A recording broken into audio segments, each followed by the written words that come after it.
Dans l'actualité également, Emmanuel Macron en visite au Congrès des maires de France. Le président de la République est venu apporter son soutien aux élus réunis porte de Versailles à Paris. Des élus inquiets face à la hausse des prix, inquiets aussi pour leur sécurité. Plus d'un maire sur trois a été insulté ou menacé depuis le début de l'année selon une étude.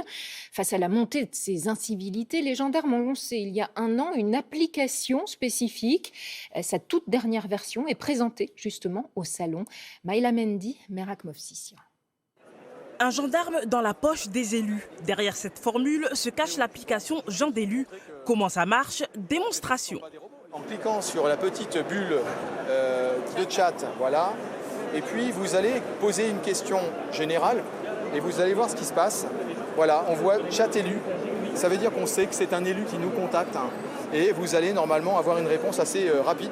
L'objectif de Jean d'élu, faciliter le contact et la diffusion instantanée d'informations pratiques avec l'un des 33 gendarmes de la brigade numérique.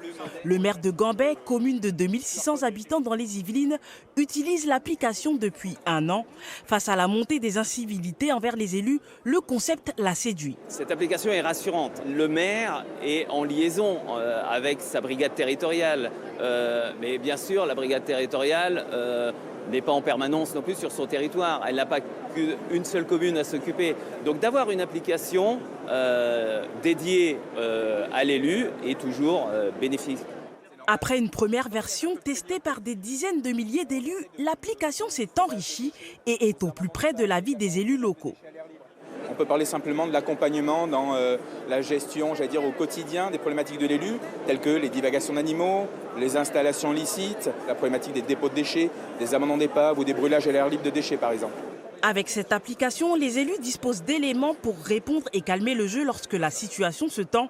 Depuis le début de l'année, selon le ministère de l'Intérieur, plus de 1800 procédures judiciaires pour atteinte aux élus ont été lancées.